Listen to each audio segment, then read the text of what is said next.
Bing bang bong. Sing sang song. Bing bang bong. UK Can. Han. Well, I think that's as good as we're going to get. No. Hello and welcome to the Brunch Committee podcast. I'm Daniel.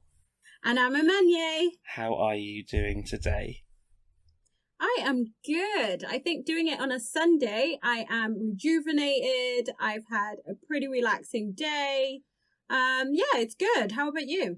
I'm good. I've cooked and I've cleaned and I've ordered brunch, which I'm still full from, funny enough. And Ooh. I've had a good day. Yeah, it's been good. Ooh, So what brunch did you have? I ordered an iced coffee and pancakes with bacon, and it also came with for some reason it was like eggs.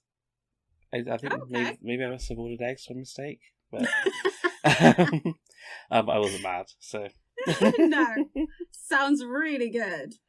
Oh well, yeah. So I'm sorted. That was my brunch, and we haven't had. Sounds good.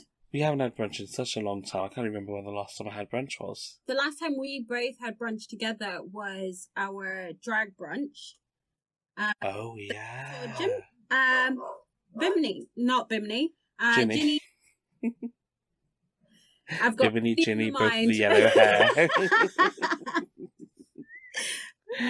Oh yes, my god! The time we saw Ginny. Yeah, well, we'll be speaking of yellow hair and Drag Race. We'll be speaking about that later on in the episode. Something to look forward to.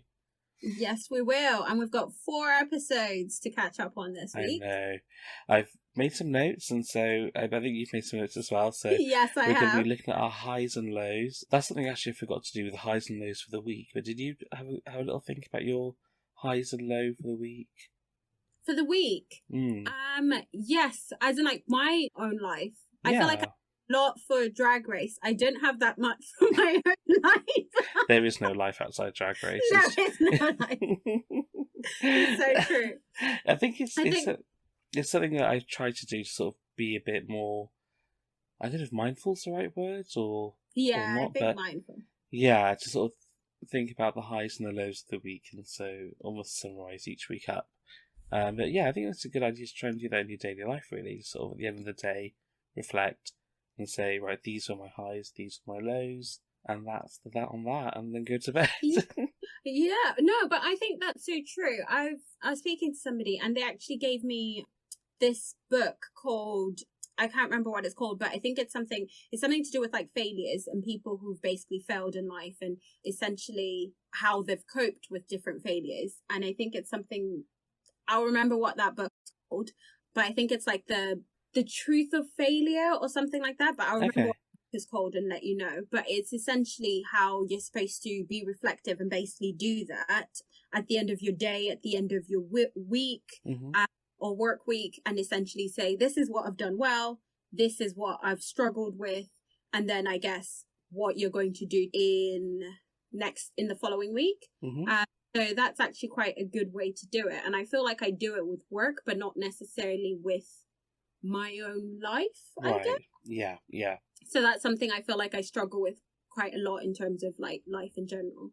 But then also this week, I feel like I only wrote a high, but it was my birthday this week. So that's the only Well, that was what I was going to say. Everything else was overshadowed. So did you have your staycation at home? Yes. So we had a staycation, and actually I feel like it was more of a staycation, and I became a tourist in Bristol, even though I've been in Bristol for like 10 years. Yeah. There's still so much that I've not done and seen. So this week we did Upfest on Bedminster, which I've been to actual like Upfest once. But obviously we live in Bristol, and Bristol is graffiti everywhere. So it's all about graffiti, and they have a festival, I don't know what time of the year, and they essentially have graffiti artists doing. I feel like it's summertime, isn't it? It must be summertime, but I can't remember when. So yeah, they usually do that festival, but they're graffiti artists essentially doing the work as you have drinks and watch them do it. So I've not actually seen the graffiti gallery, which is that North Street, when I've not been at the festival. So we that, and it was actually quite a nice day. I say it was a nice day. It rained for about an hour, and we had to and hide underneath like a little archway. Yeah. But other than that, it was quite a nice day, which I wasn't expecting. So yeah, it was really nice. Oh, that sounds nice. At least you managed to get out and do something. Yeah, definitely. We walked there as well, so it was like such a long walk. But I was going to say, from your part of town, is it Bedminster? So Southwood they call it now, don't they? Yeah, but it was yeah. so long. So long. I think I've only done it once actually at Fest, and it was years and years and years ago. There's a horrible photo for me. Basically, I had Tell us more. So I just got my hair cut, and basically my hair is I'm Asian, so my hair is like typical Indian Asian, well not Indian, but that sort of South Asian hair, which is dead straight. It's quite thick, and so when you try and style it, it doesn't hold. The style won't hold. So when they styled my hair, they put like a light hairspray, thinking it's Caucasian hair. And I was like, no, this hair needs proper product to hold it. It needs more. Which is why I always back in the day when we were allowed out, I would carry my own hairspray with me after going to the hairdressers so I could spray my own hairspray. And it's the same hairspray that drag queens use on their wigs to get the flyaways sort of stick down. It's basically like spray glue. And the photo is basically of me. And I just rewind a bit. I had just gone to the hairdressers, then I went to Debenhams to try out a new foundation that I wanted to buy. And so I allowed them to apply it, and they just basically what they did was just painted my entire face the one colour. So was it your shade at least? It was, yes, but it still didn't look good. I mean, no one does that with foundation anymore, do you? You don't just apply the entire thing, it's only one thick layer across your face. So I want it all on my face before I walk out, please. The photo was taken by my friend who had a professional camera, like a DSLR. So it was a good quality photo of me looking terrible. I was sweaty, with the foundation just sort of clearly caked on, and the hair just sort of flat and that was my Upfest experience. Oh, is that what made you start taking your own hairspray with you? It was moments like that, yes. Yeah. Or I go home and then I shower and like restyle it again, and then I'll go out. Yeah, but wow. Yeah, there are so many places I've not been to in Bristol. I feel like I need to start making use of the fact that we live in such a great city.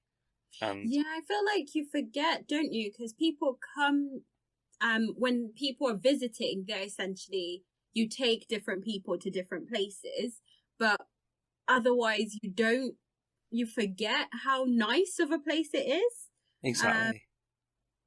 So yeah, it's something that I think lockdown, I guess, has helped me do more of, because we spend all of our time trying to either go abroad or go somewhere else where you don't live, that you forget your city is actually so nice, that there's lots of places that people want to see and you want to see as well if you didn't live here. Exactly. Well, this week in my life, it's not just my life, LGBT History Month. It just happened for me. But here in the UK, it's LGBT History Month. Sorry, LGBTQ plus History Month. I wrote it down as LGBTQ plus, and I've read it as LGBT.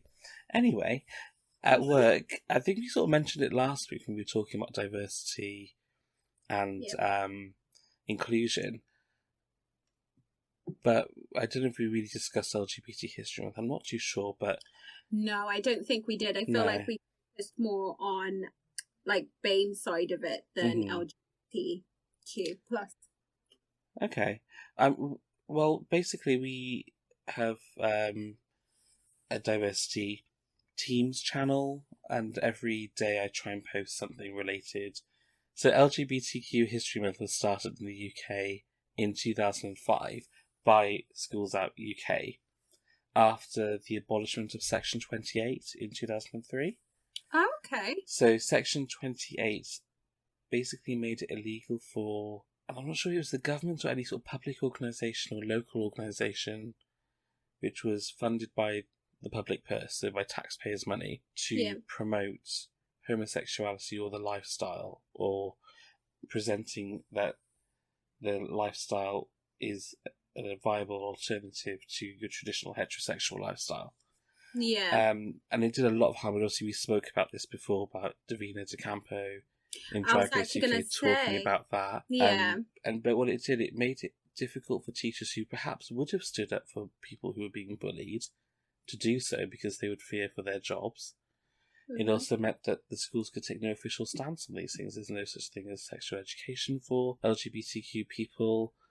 All you had was the mainstream heterosexual way, and that was it. Yeah. And so when Section 28 was abolished, it allowed for LGBTQ plus education in schools and in sex education classes. I know recently we had the protests in Birmingham here in the UK, where some families were against that.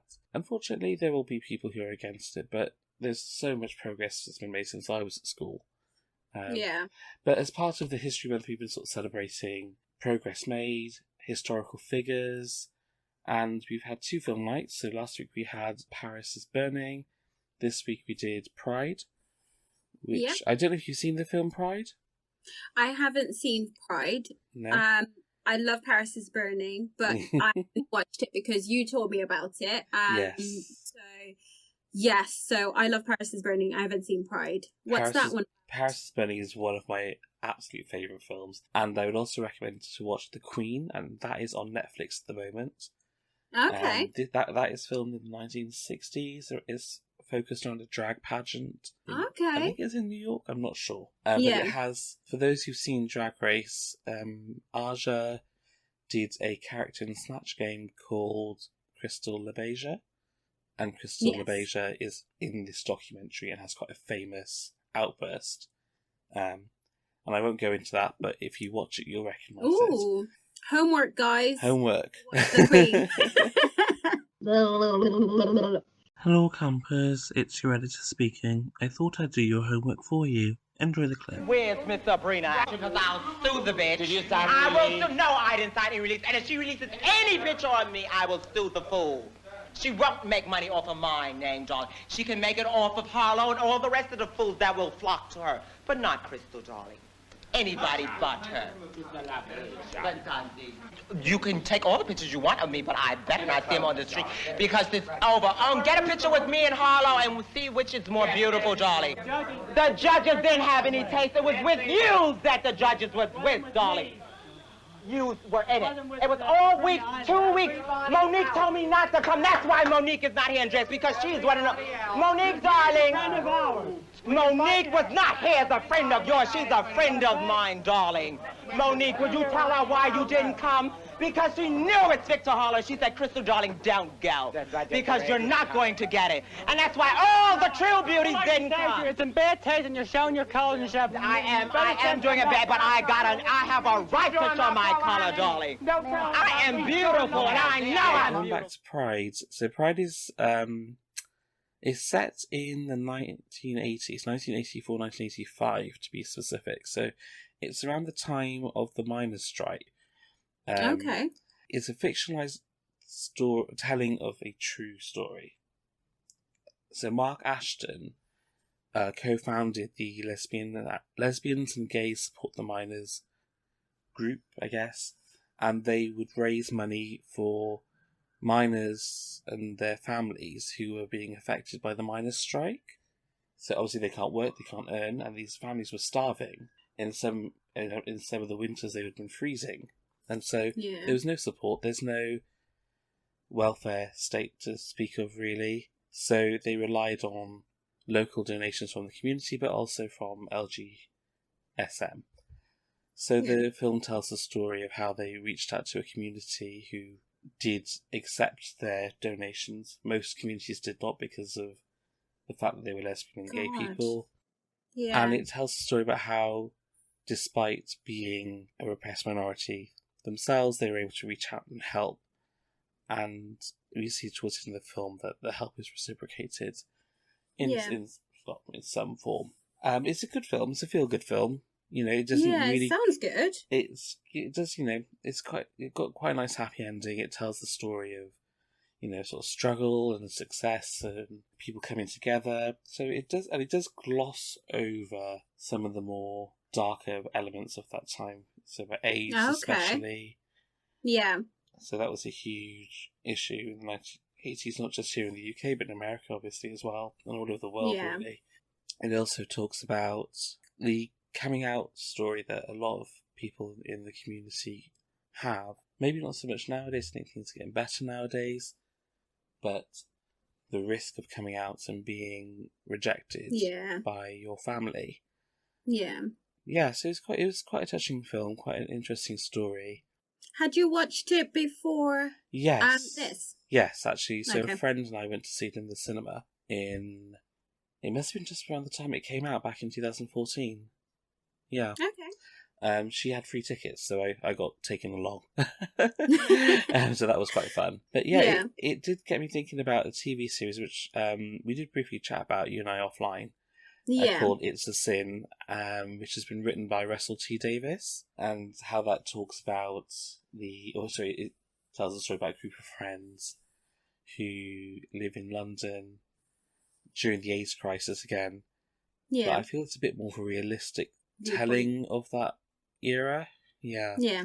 It's a bit darker, a bit, maybe not so much as a happy ending as Pride. I think that's life, isn't it? That is life, yeah. Kind of expect the happy ending, but like you said, this is more of a true telling of that time and what actually happens, especially based on what the topic is, which is AIDS and HIV.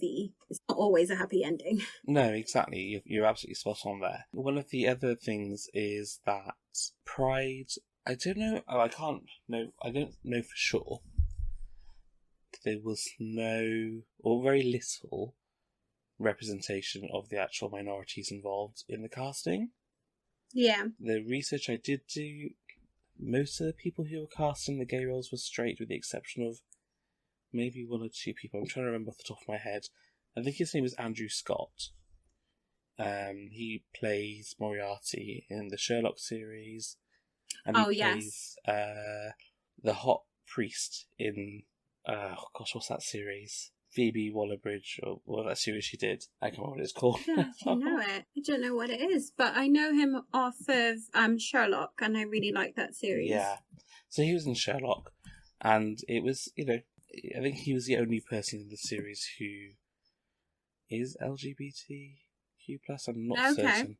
However, you look at It's a Sin, and as far as I'm aware, the entire cast are part of the community themselves in real life. Okay. And so Russell T Davies, he gave an interview about why he was quite specific about casting gay people for the gay roles, for example. And there seems to be more representation of people of colour in this series. Oh, my phone is talking to me. I don't know if you heard that. Did you hear that? Yeah, I did hear that. And also, I just remembered what series you're talking about, and it's I love it, and I can't think of what it's called either. Yeah, I can't remember. It'll come to us later on in the episode. Yeah. And we'll just blurt it out halfway through. Yeah, halfway through a Drag Race recap. It was such and such. But yeah, it was. So it got me thinking, talking about the representation of minorities in films. I looked up some stats online. Yeah. And this comes from the UCLA's 2020 report. So the report comes in two parts. One looks at films, one looks at TV. Didn't have time to look at the TV one, to be honest. It was 92 pages. The film one was equally as long. Equally as long. However, I did look at the précis and the summary and sort of pulled some numbers together. I thought it would be quite interesting to go over that. Mm-hmm. So, bear in mind this is America, so we're not talking about here in the UK. Although the UK, the film industry is nowhere near as big as Hollywood. It is growing, and it counts for a significant part of the industry here. Yeah. It's nowhere near as big as American Hollywood, which kind of dominates, so which is probably more realistic that we look at those figures. Yeah, so, definitely. Here we go. Right. Women make up about 50% of the US population and minorities slightly more than 40%, according to the US Census. In terms of buying power, people of colour account for 50% of ticket sales of the 9 top 10 films. So, you think about it, 50% of sales for those top films are people of colour. So, you would think, right, okay, they have a say, they are your customer, so you want to meet their demand. So, let's move on. Yeah. 91% of C-level positions are held by white people, 82% are held by men. So C-level is chief executive. Yeah. Sorry, chief executive, CEOs, CFOs, CDOs, all those people. Men, white men usually. 93% of senior exec positions are held by white people, 80% are men. So, despite the fact that films, we talked about the 50% of ticket sales being credited to people of colour, and the fact is that films that have greater diversity in their casting, they perform better, at the box office. Now, you would think that would instigate some sort of change in the basic infrastructure of Hollywood. Yeah. But it hasn't, because what's happening is you have all these people who are in power. They are the ones who are greenlighting new projects and new films. They are the ones who are determining whose story gets told, what stories get told, and by who. Mm-hmm. And if we look at 2000... Sorry, yeah. It kind of goes back to, you said how quite a huge majority who are at C-level or high-level positions are met like white males. So they see and want to see their own representation. Exactly. It's like we want to see our own representation when we go to the cinema and see these films. We respond better to that. But obviously, they don't have that. They should have that insight, but obviously they respond better to films that have their representation. So that's why those are the ones that get made. Yeah, exactly. Yeah, because that's the whole thing with, if you can see something, it's possible.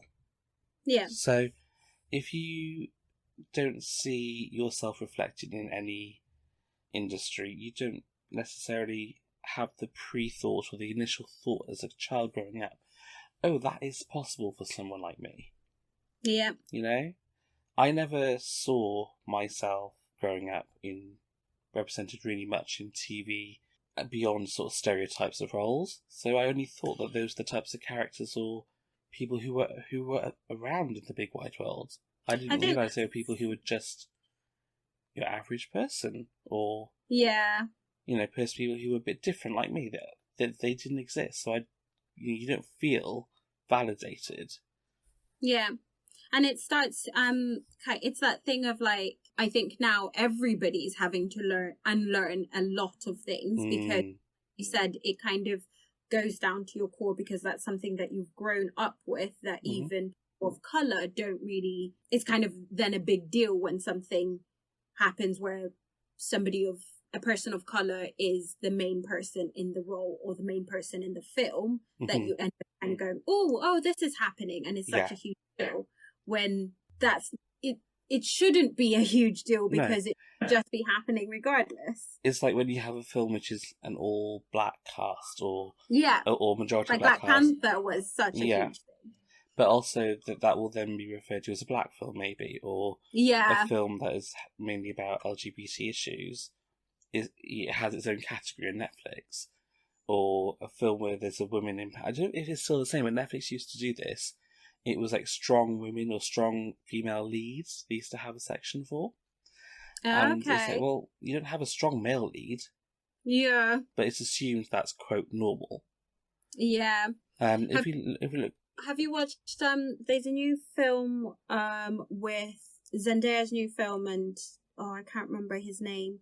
David Washington, I think he's called, and it's Malcolm and Marie. So it's a new Netflix film, and it's about essentially like a film director and his girlfriend, and like there's a part in it where he essentially says, because I'm a black man, whatever film I produce and whatever I say in it, it's always going to be a political move. It's always going to be seen as a political stance, when maybe I just wanted to make a film. I just thought it looked nice, or I just thought that saying was nice. And that's exactly what you were saying in terms of the whole, if there's black people in it, it's such a political stance. If there's LGBTQ plus people, then it's a political thing. When some of them are political, yes, but not all of them will be. And I think, yeah, it's such a kind of messed up world, but world we live in, and I guess it's changing, because the fact that it is, I've never noticed that in terms of Netflix, that the whole strong female lead, and I don't know if I would necessarily have thought, oh, that shouldn't be okay. I would probably be like, oh, I wonder what these films are, when I should be looking at it and kind of going, well, why is that a section? Yeah, it's not like comedy, action, strong female lead. Like, it shouldn't be a section that's created. They should just be in enough films that have strong female leads. But then I guess the flip side, maybe you could argue that because there is so few also list of these types of films, that you do have to highlight them, because the reality of this world is all films are not created equally. Yeah. And they're not given the same opportunities to do well. Yeah. I mean, just going back to what you said agree. about the quote, the person, I can't remember, the quote you mentioned earlier on. Alexandra Billings is a transgender woman. She's an actress. Yeah. And I think she did a TED Talk or some sort of talk in an award show, and she was telling her story about how the fact is, in the 80s, just the fact that she went outside dressed in a sundress and sandals itself was an act of revolution, because the law stated that you had to wear at least 2 items of clothing assigned to your sex at birth. God. So for her, she would have had to wear 2 quote male items of clothing. Yeah. And she was just walking on the street minding her own business, and she was arrested. She was slammed against a police car, and they told her, you are breaking the law because you're not wearing your assigned sex clothing. And obviously things have moved on nowadays. However, it just goes to show there are times and there are places where just being yourself, it is a revolutionary act. I think it was RuPaul that said she admires anybody who goes outside in a pussy heel and a wig, I think it was. Yeah. Or kitten heel and a wig, sorry. Kitten wig, yeah. Because that in itself is an act of revolution, sort of standing up to the patriarchy, standing up to the hetero white normative society, saying, fuck you, this is me, this is who I am, and I will be who I am. And that's the thing, it's kind of like being, so like, even things like, obviously I'm heterosexual, so for me, I have a privilege that, yes, my being a person of color, I don't have privileges in that sense, but I have a privilege in terms of being heterosexual, and it's things like that you don't realize and you don't think about. And I think, I don't know, it's strange, but seeing things like this and hearing things like this, it just kind of makes you go, really? Like, how does that affect you? How does that really affect you if that person goes out in a dress or in this? Why is it affecting you in terms of your life and your being, that person has chosen to wear that?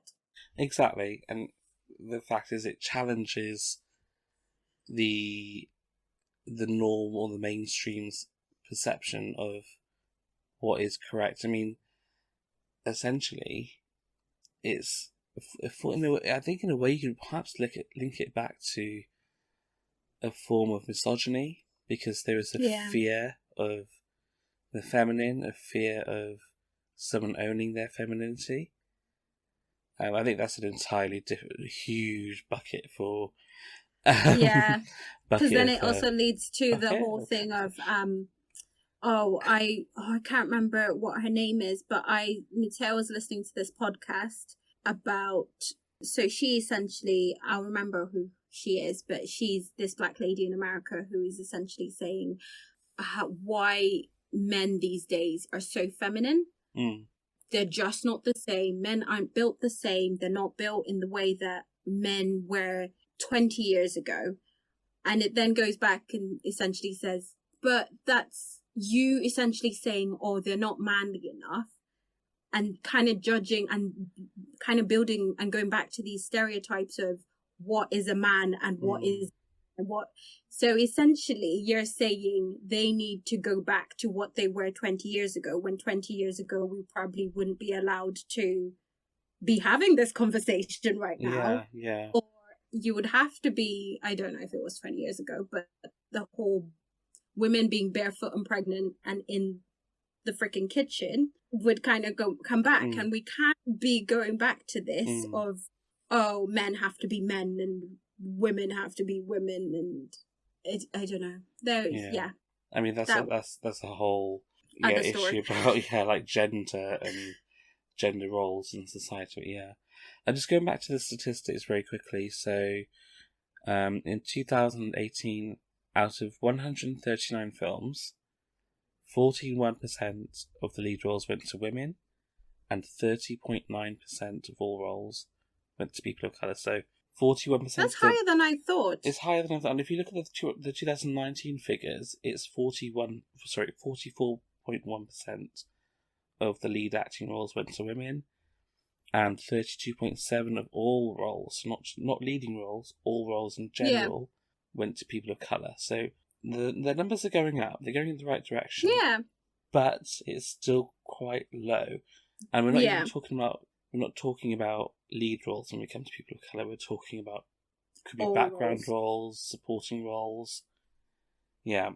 I didn't have the time to look into behind the camera positions, so like directors, writers.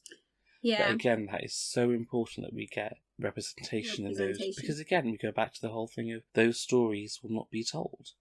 Yeah, you want to tell you. Yeah, I mean, we look at Hollywood and what's coming out of that in Hollywood and series and films. It's remakes of the same films over and over again. Yeah.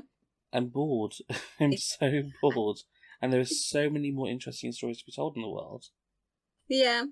No, definitely. Although I think at the moment, in terms of Netflix, I love Netflix, and they have a wide range of stories that are being told, I think. But I think it's also that thing of, obviously, different countries have different stories and different movies and shows that are being shown. I've been watching, I love that recently, there's a lot of South African shows that are on, and films that are on Netflix. So I've been watching that, and I feel like for me, like, I'm from Zambia and we watch a lot of South African and like South African shows and films end up getting shown a lot in Zambia. So it kind of makes me feel like it's a piece of home seeing these, and you hear like the Afrikaans and all that stuff in the show and the film. So I've been watching a lot of these, and yeah, I really like that. So I think Netflix is quite good. Did you see the series Queen Sono? No, didn't see that. I might be pronouncing it incorrectly. It's on Netflix. It's 6 episodes, one series so far. It premiered in February last year, I think. No, I haven't watched that. Yeah, definitely worth watching. Again, it's made in South Africa. Yeah. And it has a female lead. It's like a crime thriller series. Oh, love. Yeah, I've got to be honest, if it was on the BBC, I probably wouldn't watch it. Because it would be... Really? Because it would be the same actors playing the same roles that I would have seen. And I feel because it's completely set in a different country with different lead actors, I'm now interested. God. I love this. I was just reading the description. I'm just going to read everybody out there. Yeah. A highly trained South African spy takes on her most dangerous mission yet while facing changing relationships in her personal life. Yeah. So this is not my next show. Yeah. It does say it's 94% 94% liked this TV show. Exactly, and I'm part of that percentage because it is so good. I would definitely recommend it. I hope it's coming back for a second series. I really do. I really, really do. I did see that. Season 2 is there?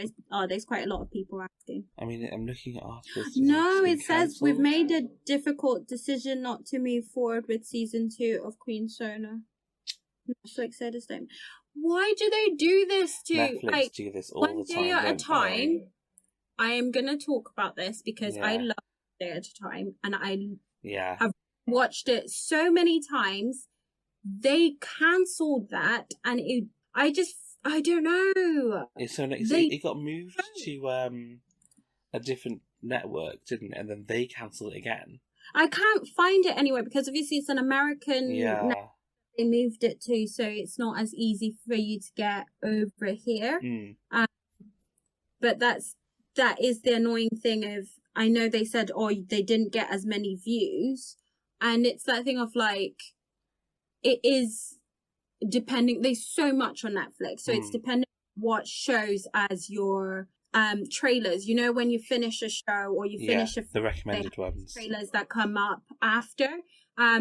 I found One Day at a Time randomly. Just, I think I had watched way too much on Netflix, and it ended up being one of the ones that I hadn't. Ended up watching a couple of episodes, and I was like, I'm gonna love this. Yeah. Completely binged it, watched it, and then the next season came out, and I watched that, and every season was just amazing. So I was devastated when they cancelled it.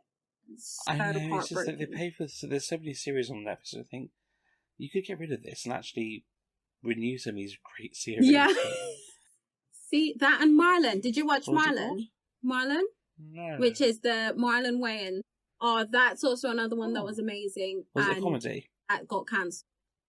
Yeah, it's a comedy, and it's from Marlon Uh-huh. Wayans, and it's him.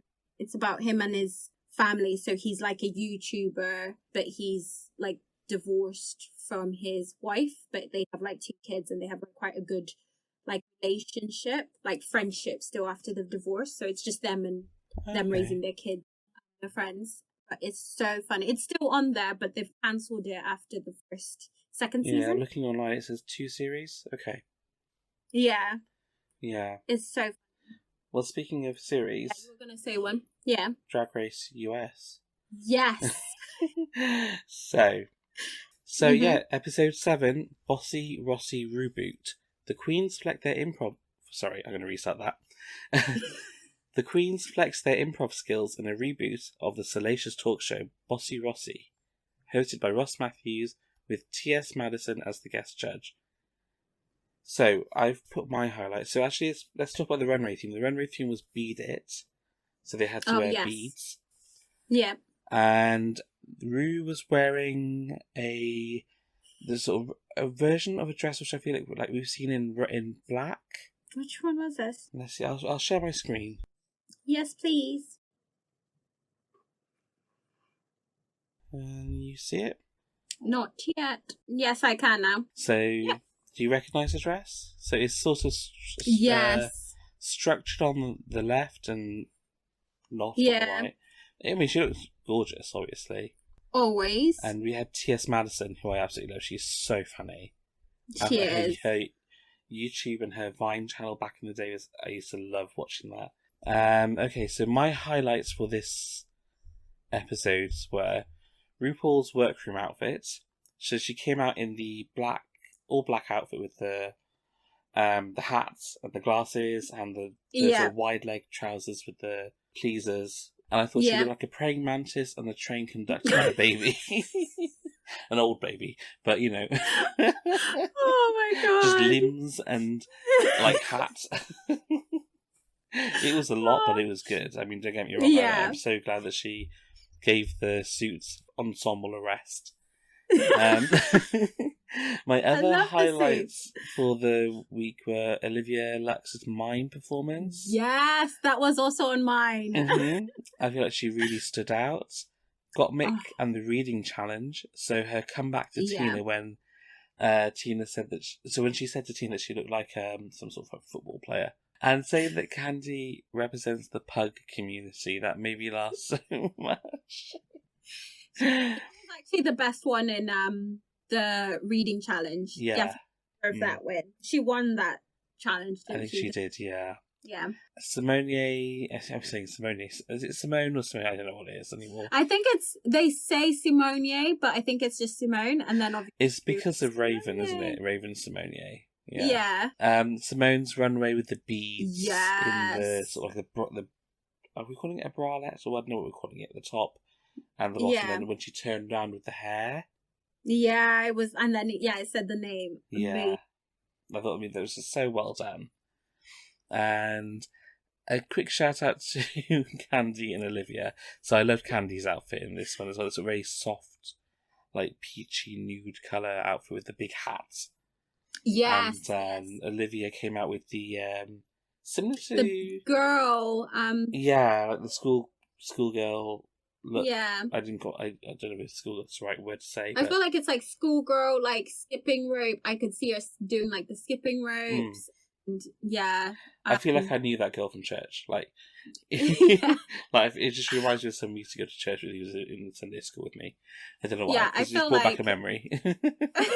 I feel like I thought I was that girl. Didn't look that good. Yes. I remember having the beads when I was younger as well. Like I would have my beads and then have the beads. So yes, that was like a throwback for me. I loved that. Oh yes, and there was another highlight for me, which was as they were walking back and Olivia was announced as the winner. I can't remember who it was that said it, but someone said, "Oh, you're rich, bitch," and then Ken goes, "I want 1,000." Yeah, I remember that. Yeah, I want 1,000. I only heard that I want 1,000. I didn't hear that you're rich. I think it might have been Utica, maybe. I don't know who it was. Someone who was next. That was the second week. Yes, exactly. That's why they said it. Yeah. Yeah. And so the lowlights for me was Elliot. Elliot with several T's. The reading challenge when he threw the cape on the floor. That joke just. I mean, it landed about as well as that cape did. It was. I was like, okay. Painful to watch. Oh. I think it was also after the fact that she was kind of like, oh, they just don't like me. Yeah, so that didn't help. Just don't try and make them like you. Just try and be. And she did that, and I was just like, oh, bless you. And also Tina's runway outfit when she had the reveal with she tore off the bottom of the skirt to reveal an even more horrible short skirt, and then tore off the boob cups to reveal those weirdly positioned boobs, and it was like, oh. But the fabric looked horrible. It looked, I don't know what it looked like, but the weirdly positioned boobs. But the fabric, do you know what it reminded me of? You know, here in Bristol we have a place called St Nick's Market, and it's kind of a melting pot of very like hipster trendy food places, but also you can go in there and get some like incense and like some sort of weird hippie fabrics or whatever with beads all over it, or you can get some, I don't know, chili sauce for some weird reason. And I feel like it's something like a fabric you could buy from St Nick's Market. Like, you know what I mean? Like a white person trying to be ethnic. Oh yeah. It's that sort of cheap quality to it. I don't know. And the reveals were just odd. I don't know if you had any thoughts on this episode. Yeah, to be honest, you had my highlights. I was trying to think of what my low light was. Oh, I think my other low light I had was Utica not quite delivering. Oh gosh, that was a shame. That wasn't it? Because I was really rooting for her. I mean, we all are. So was I, and I was just sort of like, oh, Utica. Things like when she came on and she was like, and they ordered a latte, and I saw a big latte, and they ordered a big latte. I can kind of see what she was doing, and I could see the character she was building up. It just didn't seem to work with the group, maybe? I feel like she started at a level that she couldn't sustain it, maybe? Yeah, and I don't know if she knew where it was going, really. No. Because it just didn't seem to go anywhere, I guess. Having said that, she looked amazing in the outfit. And I was like really excited to like when she arrived. Oh, another highlight actually I had was Simone's like character that she built for that challenge, because that was amazing. Because when she came on and she has to like climb over the yes gate, That was just so amazing. funny. And she's like selling the candles. Yeah. Yeah. Desperation. You can smell the desperation. I was just like, I didn't realize what did she say? I got arrested, but I didn't realize that I'm not a prostitute. If I didn't realize you didn't get paid for fellation or something. I was just like, that had me in stitches. That was nice. Yeah. Okay, so let's move on to the next episode. Social media, the unverified rusical. So I've literally just watched that today. And so have you? I watched it yesterday, actually. Yeah. Well, I did watch it yesterday. I fell asleep. I don't know. I think I'm so used to the high tension and high stakes drama from a UK Drag Race. I was sort of like, oh my god, yeah. This felt like a normal episode. It's like, yeah. Oh, anyway. Synopsis for this episode. It's time for the rusical. Queens must record lyrics and learn choreography as they perform in a tale on social media. Perform a tale? Perform a tale of social media. I don't know. The wording of the synopsis makes no sense to me. They did a musical about social media. Jamal Sims was the choreographer and guest judge, and Anne Hathaway decided to turn up and make an appearance, like a virtual appearance. Decided to turn up. That makes it sound like she just went, guys, I'm coming. Do you know what? It would surprise me. I don't know what you're going to do. So, I mean, a few words about this episode. Ross's runway outfit, I don't know if you can see it. I don't know if we got to see it on the actual TV show, but when I was researching it, he was wearing like what looks like what someone from Miami in the 80s or 90s would wear. Like like a blazer with the sleeves sort of scrunched up and like shorts, but with a bold Hawaiian print. I was like, but at least it's not the shirt, because the shirt's true. Blazer, that's the Hawaiian print. The good thing is, though, it shows obviously like he's lost a lot of weight and he looks amazing. Yeah. I love Jamal Sims' outfit as well. And obviously, Rue. I love Jamal Sims. I don't think we've ever seen Rue look like this. I mean, not that I can think of. So I was saying, was it Blazer Week? Because they're all wearing blazers. They were all wearing blazers. You know, I love. Yeah. I was just gonna say, Tina Burner had this freaking long blazer, red. I want it. I actually want that blazer. But yes, carry on to what you were saying. Well, I was going to say, I mean, RuPaul looks she's about to go out for dinner after this, right? But then, I mean, the material is interesting. I like the colour. I do like the material, but also I hate it. I don't know. Yeah. I can't decide. The hair feels I like the way it's designed, but not the sheerness of it. I feel like it's too much for me. I do like the hair. It's almost like I don't know. It feels like it's got mullet vibes. You know? Yeah, it does. I do quite like that. Again, maybe it was 80s that we're going for. Maybe that could be it. They could maybe just don't tell anyone. Let's do 80s. Don't tell anyone. Michelle looks amazing as always. I mean, the grey in her hair is just looking so good for her. Loving it, yeah. And the runway theme was yellow. Oh, I put an extra note here. So this is about Anne Hathaway. So they refer to her in The Devil Wears Prada, and I love The Devil Wears Prada, but it's not because of Anne Hathaway. I know she meant that she was ninth for the role.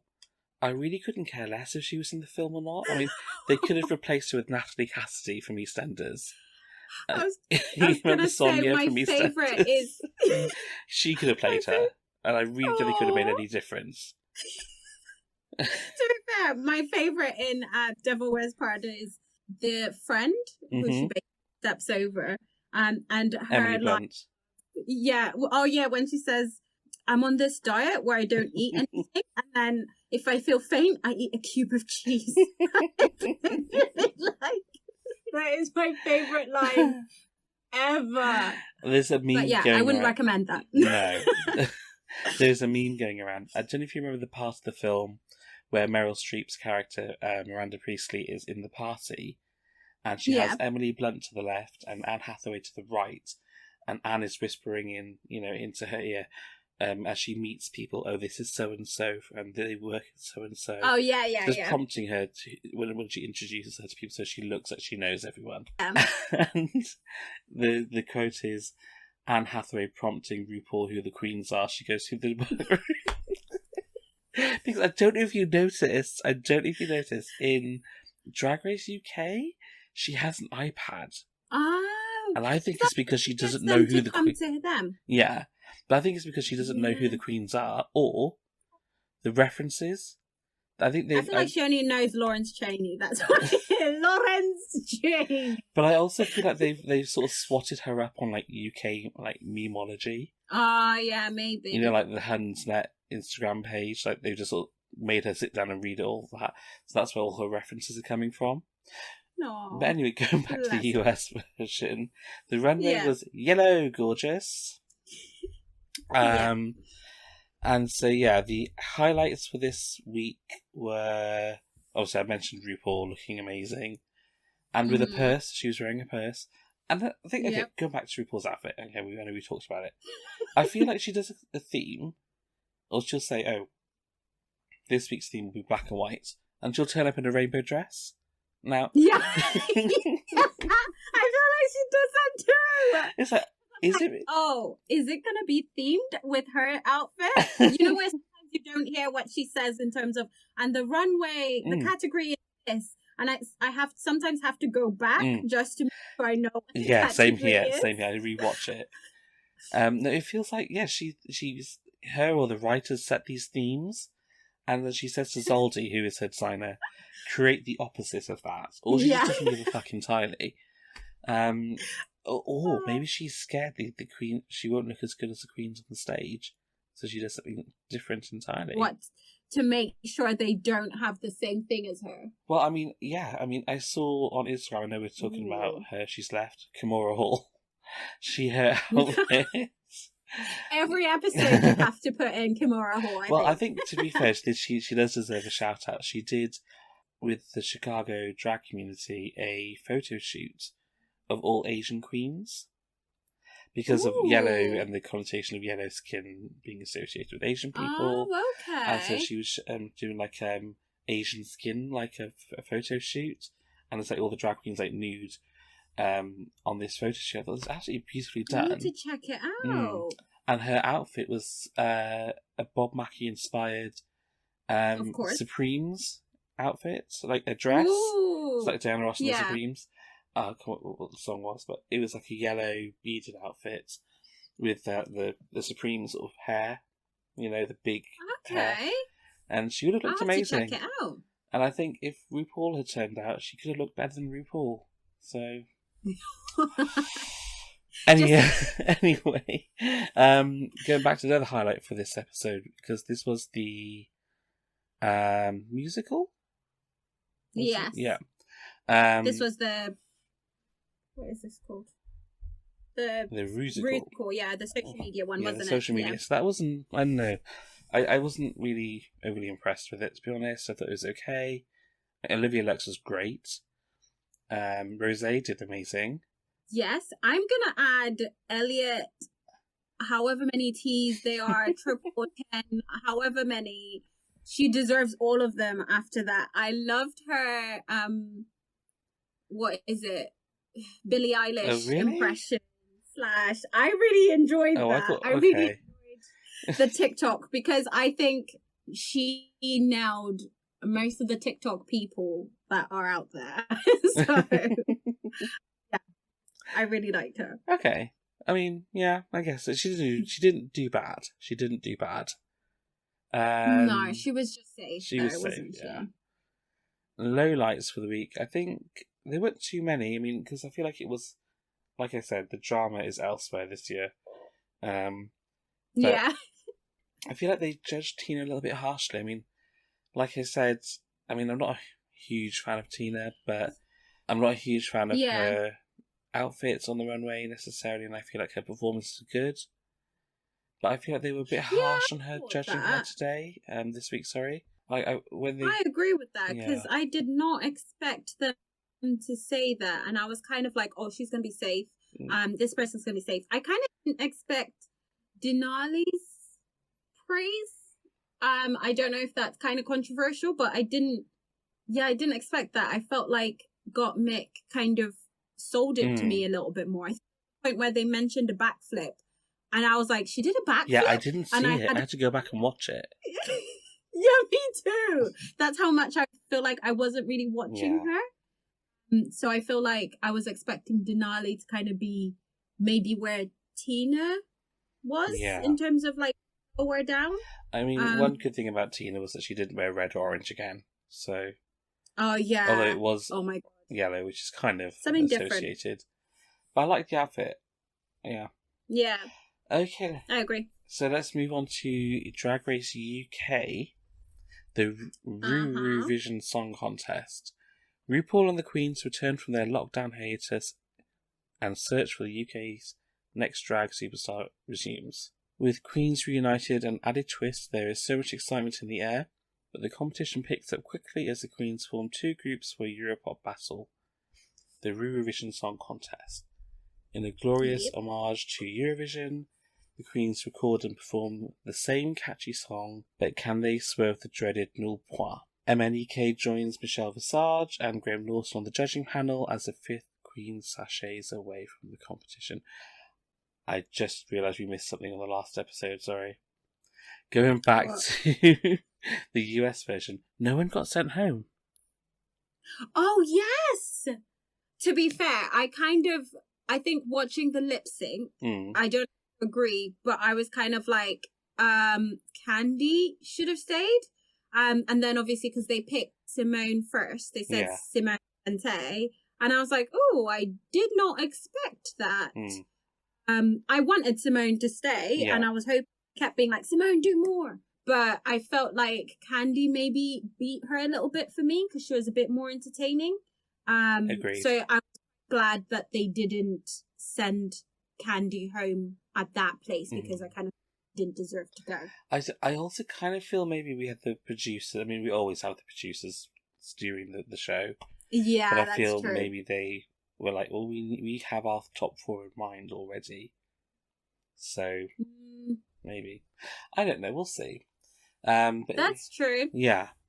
Although I did find it slightly cruel the way they played with her emotions on the runway. Yeah, that wasn't like, fair. Can you imagine like the intense feelings you must have been like? It is a reality show and it is a lot of drama. Walking out.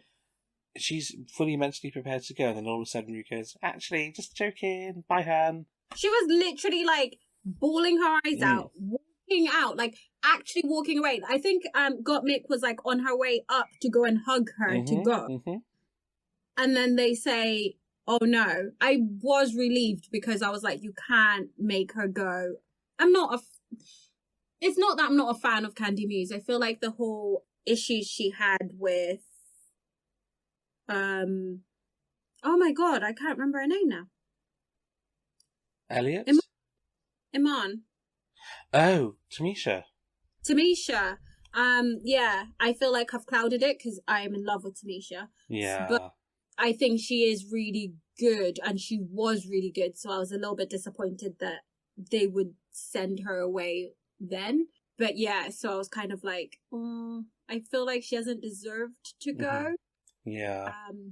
Yeah, so that was harsh. But I feel like I forgot about that somehow. But let's just get back to the present. The runway theme for the Eurovision episode was A Day at the Seaside. So, if we look at our highlights for the week, well, RuPaul, she is wearing, well, she's got her legs out again. I feel like she seems to really want to get her legs out for the UK version, which I'm great. I was just gonna say that, yeah. Michelle looks amazing as per usual. I love that sort of like gold, like almost like armoured top thing. I loved that. I don't know what we call this, like where it's just the sleeves and the neck. Yeah, I don't know what we call that, but I like that look. Looked amazing. And obviously Graham is wearing a suit. Yeah. Surprise. So yeah, the Queens have come back from lockdown. They come in one by one. They've all had something done on their face. That was one of my highlights as well. Just a little bit. Everyone's back from the 7 months lockdown break, and who are these strangers? They've all been to the dentist, clearly. Especially Sister Just Sister. one. I think Sister went to a dentist for all of them. I think she had more teeth put in her mouth. Yeah. How many? Do you want to fix your teeth? Just put more in. Just keep putting more. It's fine. Just put more. I did have a look online at these flippers that she was talking about, and What flippers? so this is what she's wearing in her mouth. Is they're not veneers. They're like flippers. Ah, okay. And the Vivian used to wear them. I don't know if she still does, but basically they're like teeth you wear over your teeth, and you can get them as cheap as like £5 upwards. So I feel like maybe Sister got the £5 ones. I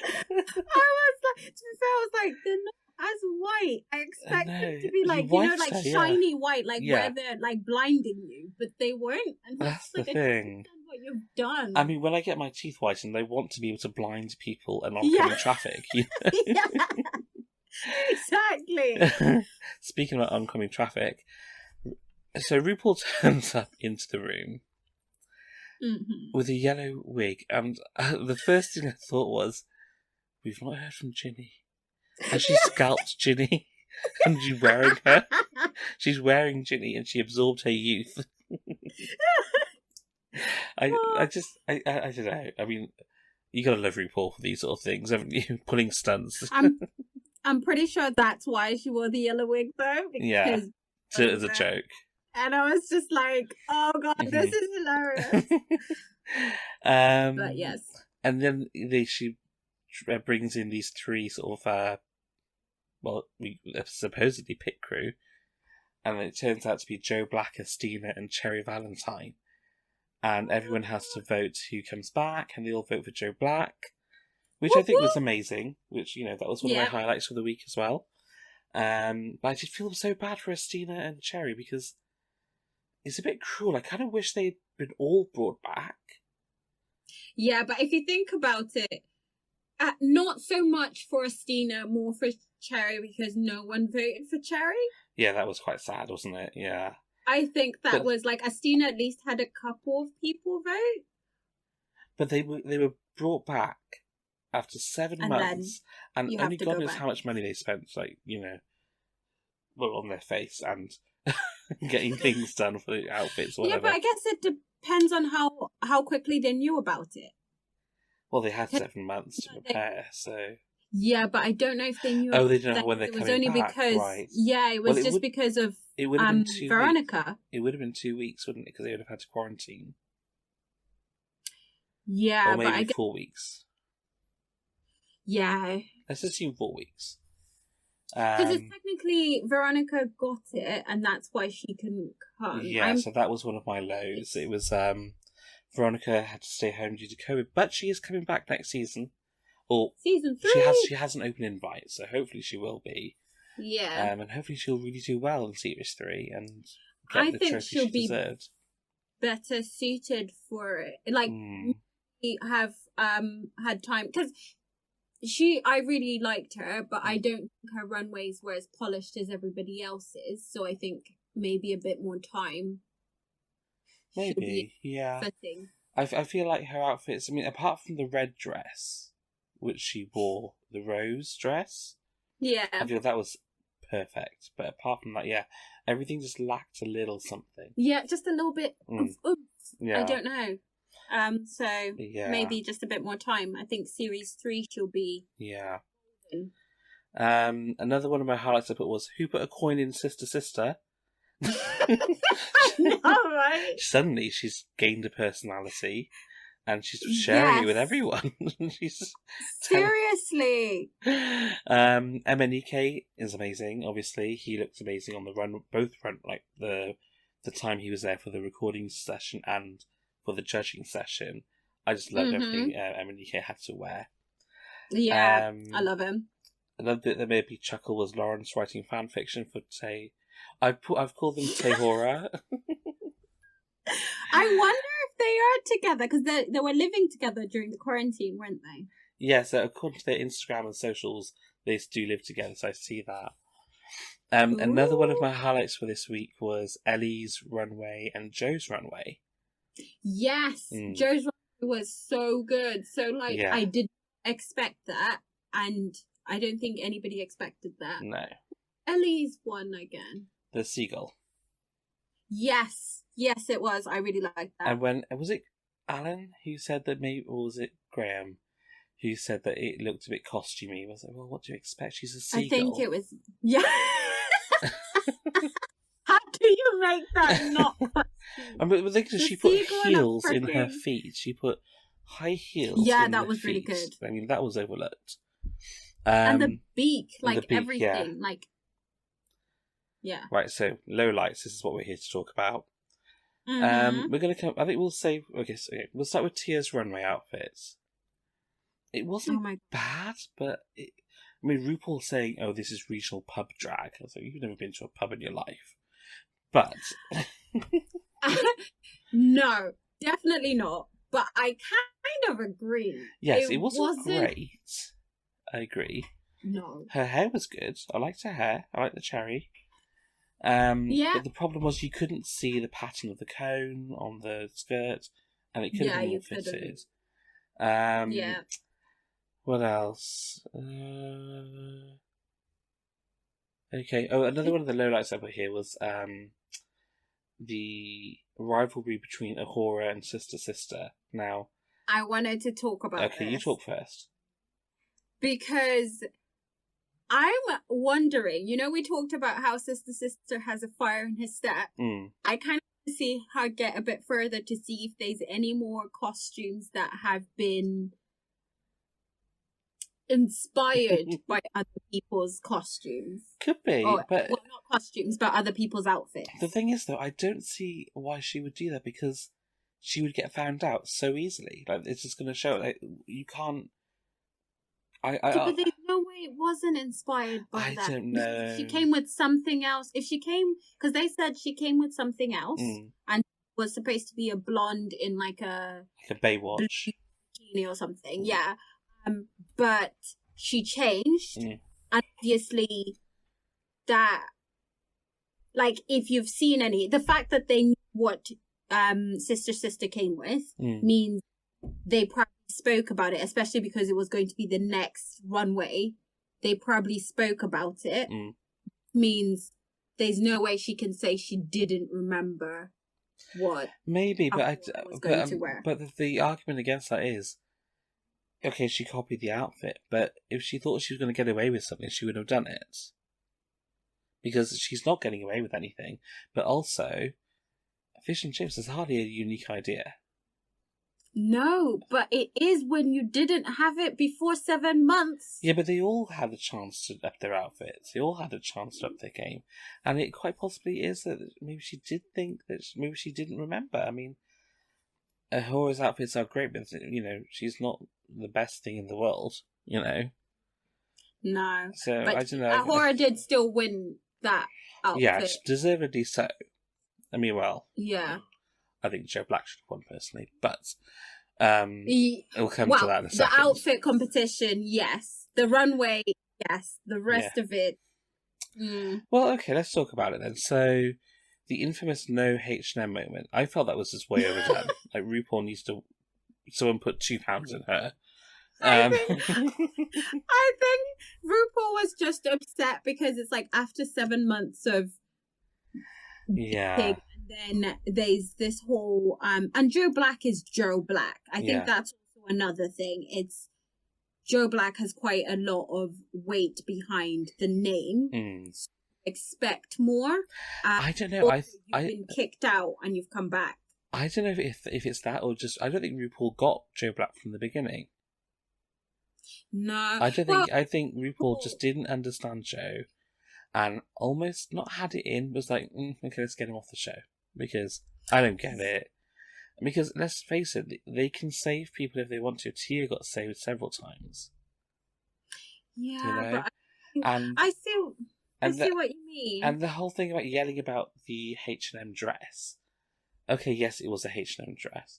But I can only think of a handful of times, not even that, where the outfit during the performance was judged equally with the runway outfit.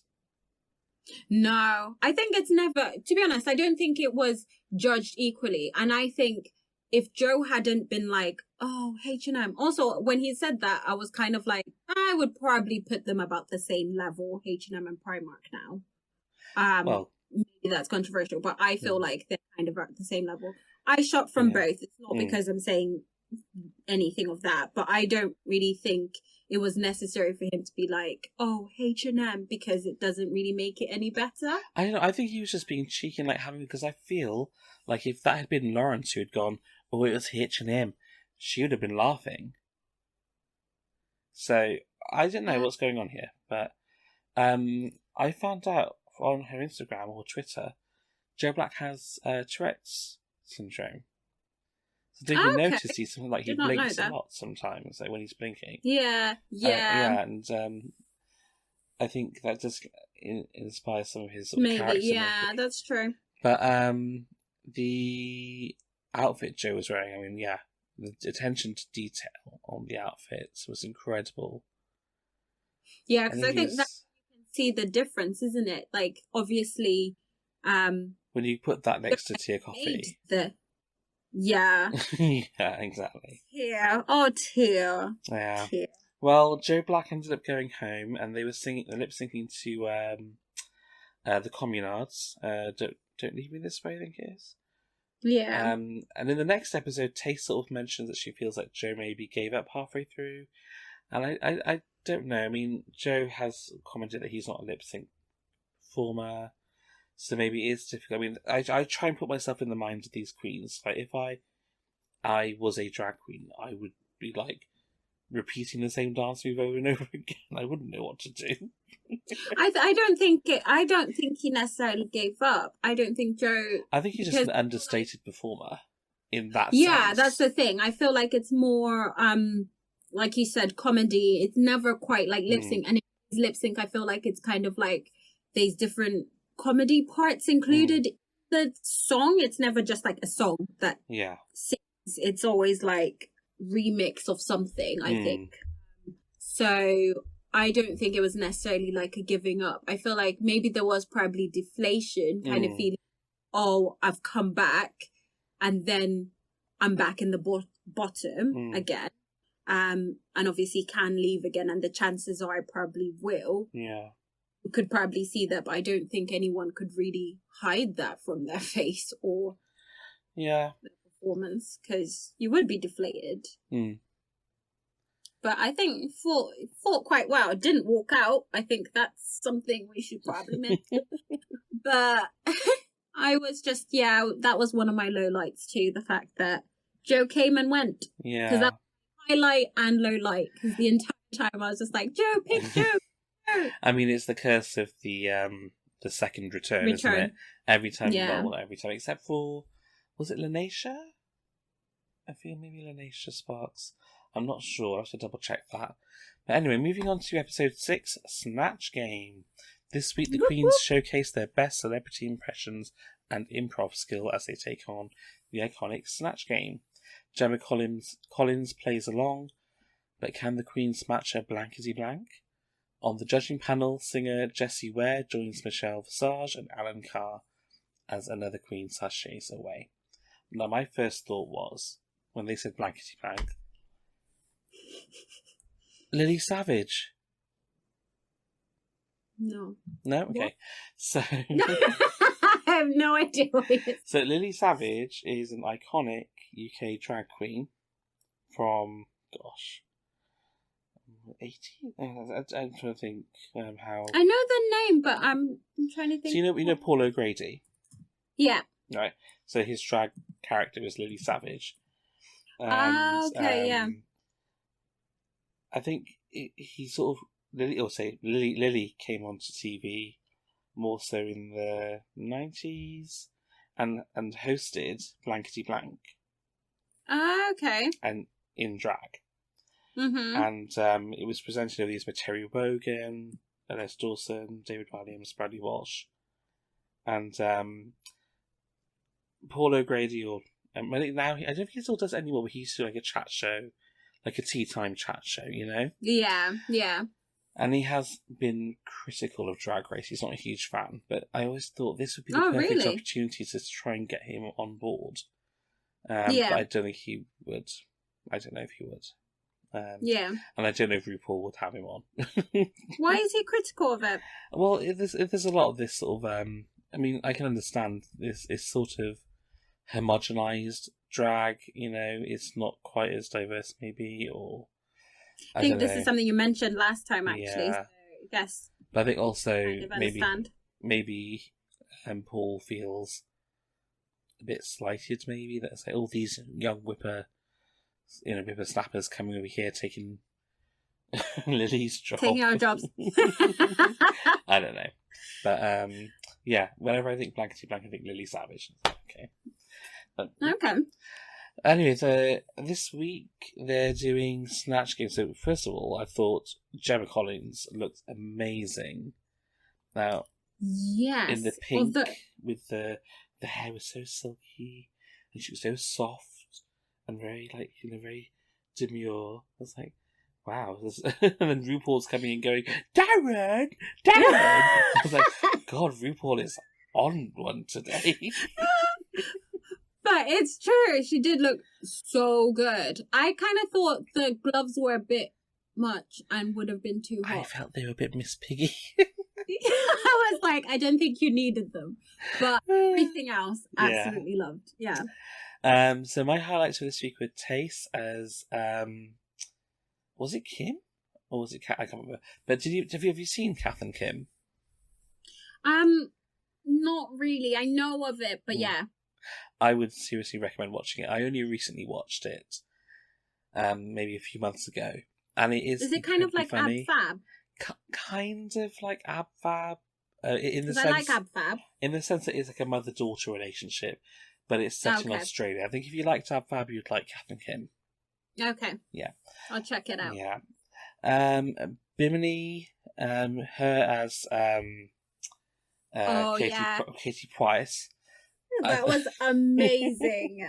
Because I just felt like she made it look so easy. Yeah. Because she wasn't, you couldn't see her thinking, you couldn't see the cogs turning. It was just very natural. She was being Katie Price. Because I don't know if you recognised during the episode, you kind of heard Sister sort of trying to sort of chime in every now and then. I was like, no, Sister's trying too hard. Yeah. Whereas someone like Bimini was just at the right level. Yeah. And I start to feel with this episode, Bimini has used her time off well. I think so. To be honest, I was already starting to like Bimini because I feel like the first couple of episodes I was like, oh, I don't know. Mm-hmm. But absolutely, really like Bimini. Yeah. And on the runway episode, just amazing. I mean, I loved her runway outfit, the amoeba outfit or bacteria outfit. Sorry, I didn't know what it was at first. But I saw the reference when she was referring to Iris Van Herp, and I got the reference. It was like, I can see the inspiration and the hair and the shoes as well were beautiful. I thought they were gorgeous. The shoes were amazing. I did love that she said, "Oh, if you don't know, read a book," and I was like, "I probably need to." Thanks, Bimini. But I hold my hand up. She is starting to become my favourite to win. I think Lawrence Chaney better watch really out. Like her. Yeah, I think so. Well, having said that, I do feel like all of the girls have really upped their game, which makes this whole series. I think this is what makes it more exciting than the US one, because they've gone in, they've seen it, and they've been kicked up, but they've had a chance to go, right, okay, you can prepare now again. Yeah. Yeah. I think this is what makes All Stars more exciting, because the queens who come back for All Stars, they've been there before. Yeah. So we have that taste. Yeah. And I think this is kind of that same sort of thing. Mm-hmm. Yeah.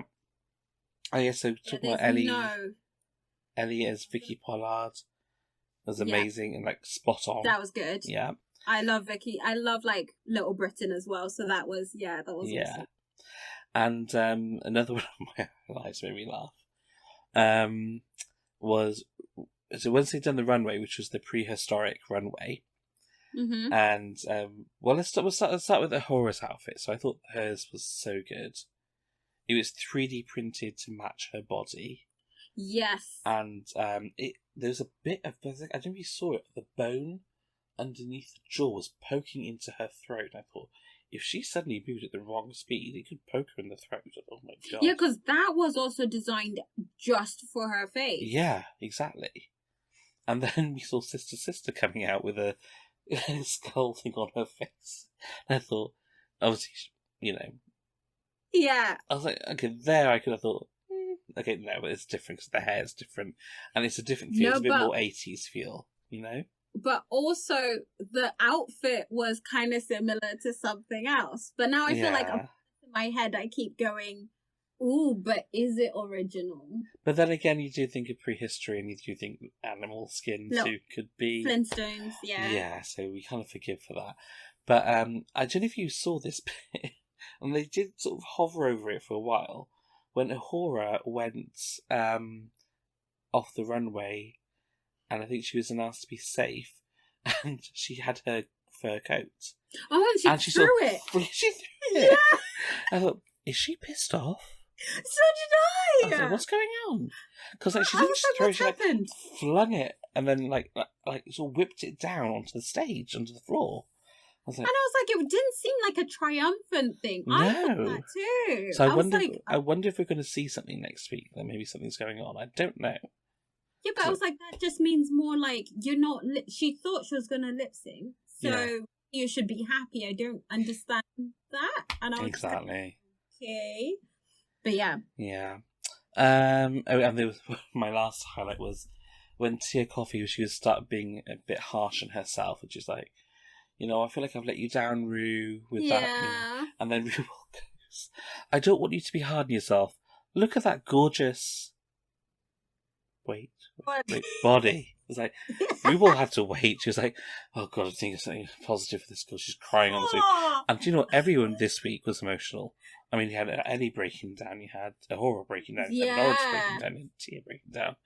I mean, I think it's also the lockdown thing, because if you think like, it was. You are emotional, and Ellie's one was obviously family. You don't know if they've been able to go back and see family still. No. So it's kind of like you're even going to be away from them longer than you probably thought.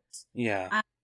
And locked, you've just kind of been in this like hideaway, and then you're kind of back into this being this, but you don't really know what's going to happen with the future and stuff. It's scary, yeah. It's emotional for them. Yeah.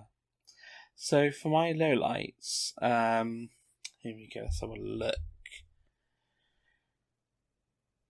Okay, so for my lowlights, Tia took Rue's advice and got sent home.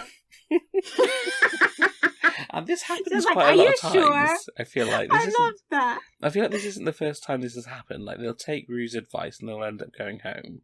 Yeah. Although Tia did keep referring to Eddie Murphy, which was only funny the once. I don't know if it was funny that time, to be honest. I really don't think it was. The other annoying thing I had was that Lawrence Chaney's impression of Miriam Margolyes, although it was really accurate, it didn't land. I was so disappointed. I literally knew, you know, when they kind of show the like the funny queens and stuff. Every time when Snatch Game, the funny queens either do amazing or they crash. Yeah. And I was just like, when she kept talking about which one she was, and she was doing well at the beginning, and Rue essentially says, oh, remember to just put a little bit of yourself. Yeah. I was like, she's not going to do well, is she? Like, I was so afraid, because I love Lawrence Chaney as well, and I was just like, please. And it just didn't. No. Okay, so one of the other bits that annoyed me was my lowlights was, and it kind of is a frequent theme, Michelle Visage pretending to be British is getting annoying.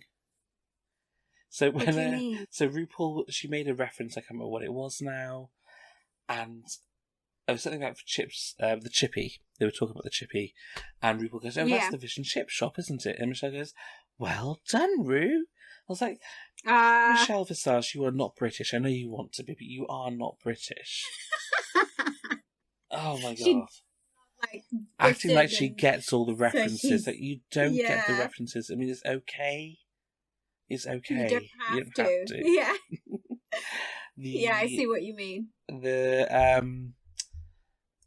Oh yeah, I liked Taste's outfit. I thought that was quite a unique outfit. That was a highlight for me, actually. I liked her Yeah, I outfit. really liked that one. Mhm. She looked amazing as Yeah. well. Like her face, everything looked Yeah. amazing. So this was something. This is me being a bit of a nerd here. So I like to do quizzes, and I always put quizzes together. So the song that was used for the lip sync was by Kathy Dennis. Have you heard of Kathy Dennis?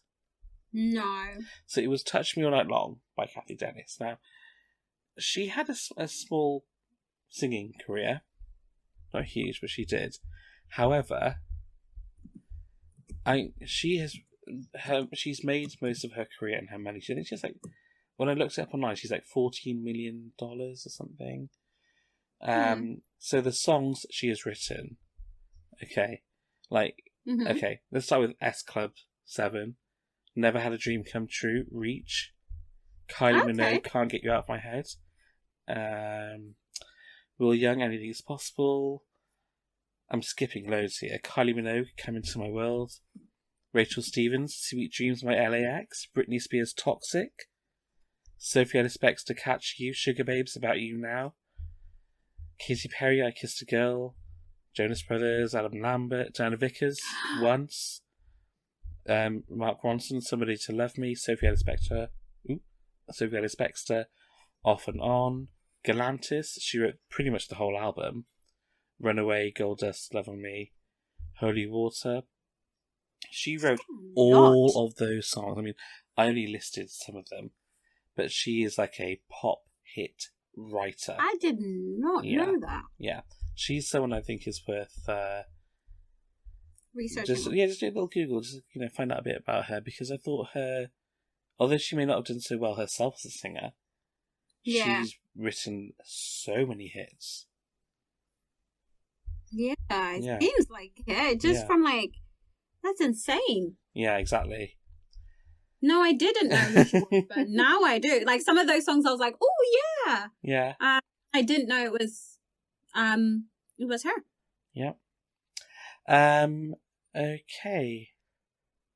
Now, you said you've just finished. We had a little chat earlier on, and you told me you finished Canada's Drag Race. Yes, okay. I have binged the rest of it. The 5 minutes on Canada's Drag Race. Go. Okay, so my favorite one, Priyanka. I love Priyanka. So I was absolutely happy that she won. But also Rita Barga got to the end, and so did what was her name? Who was in the finale? And she kept getting kept getting really upset. To be fair, Scarlett Bobo was really good and was at the top the entire time, kind of had such a consistent record. Yeah. Bless her, at the beginning was getting so upset that she was just safe and really wanted to do better. Also, that's what you need to be like if you want to win. Oh, yeah. Because safe is not enough.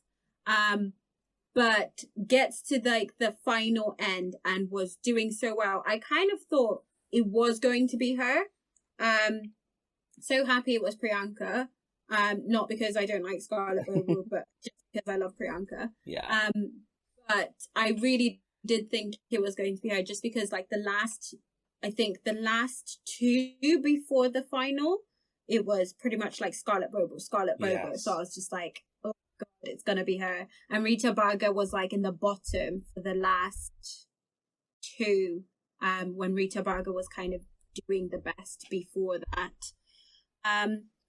So if you haven't watched Canada's Drag Race, I did say we would watch it together, and I may have just ruined for you. Sorry, not sorry. That's all right. I mean, to be honest, look, it's been out for ages, and if you've not watched it by now, you should have binged it like me. Yeah. But yeah, so it was really good. I think it was one that I don't think had that much drama, to be honest. Mm-hmm. But it was really good to watch. And it was actually really fun to watch. And I really liked their camaraderie, I guess. Yeah. Together. I think it was really good. I think it was interesting to see them talk about the local drag scenes in a different country. So that was quite interesting. And they talked about the people who fled from like different places to go to Canada, just going back to the LGBTQ plus month. Yeah. So there are a lot of people who, well, I say a lot of people, but they talk about like the people who fled. Was Anastasia Anakwe, is that her Yeah. name?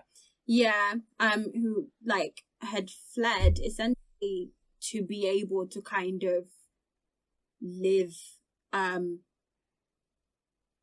true self. So it's Wasn't that she thing shot? of that, and it's yes, she was shot. She said she was opened the door or something, and she was getting in a car and then she was shot. Getting in a car, yeah. And she's known other people who have been shot. And then I also really liked. So they had I can't remember what the charity is, but it's essentially like the people who, them like gay people flee countries that are essentially putting them in danger and being dangerous in that country.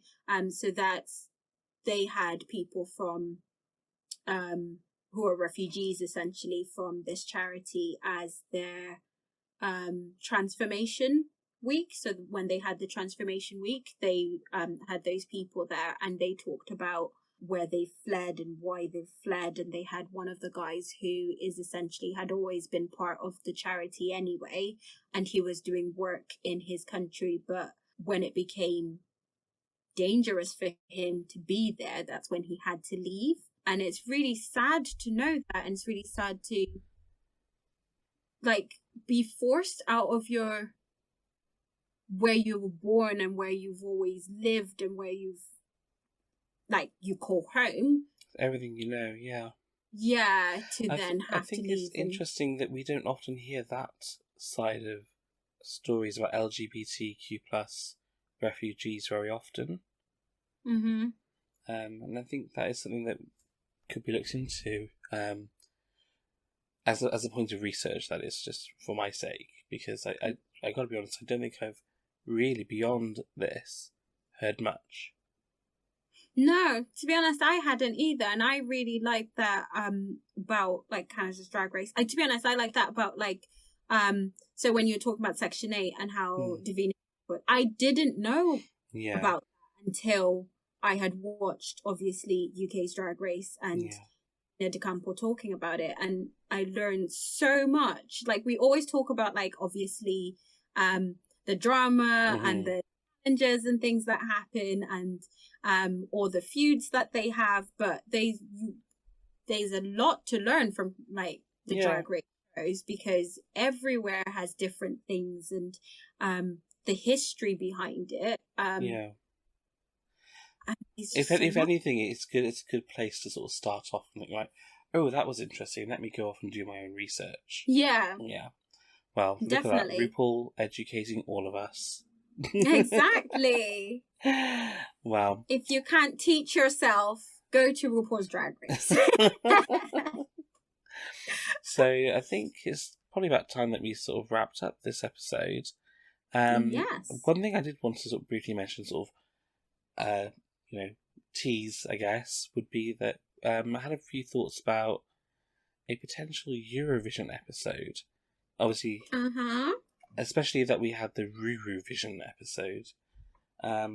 This year, the Eurovision Song Contest will be happening in some form or another, and I thought it would be good to have maybe an episode or two looking back at past entrants. Yes. And then maybe another episode where we look forward to this year's entrants. Yes. Definitely. And I think that's something we want to do. I've got a guest in mind who might be able to help us with that. So if I can reach out to this person, hopefully we'll be able to have them on. And so watch this space. Exciting things coming, guys. Exciting things. So Dan usually does Eurovision night where he holds it at his house. So I guess with lockdown and everything going on, we will do this and you guys can be a part of it virtually. Yeah, we could do a virtual one, exactly. Yeah. Cool. Well, it's been lovely talking to you. I know. I hope you've loved and enjoyed hearing us talk at you guys. Yes. Hearing us talk at you. So we're going to say goodbye to your ear holes. And thank you for listening. Make sure you're subscribed to us on wherever your podcasts are found. It'd be great if you could give us a 5-star review on your provider. Usually Apple Podcasts is the one to go to for that. Alternatively, you can subscribe to us or follow us, on Instagram at Brunch Committee. We're on Facebook at Brunch Committee. I'm on Instagram at Dan Kumar Official. And I'm on Instagram at Mini Chanda. And we'll look forward to speaking to you soon. Yeah. Till next time, guys. Bye. Bye.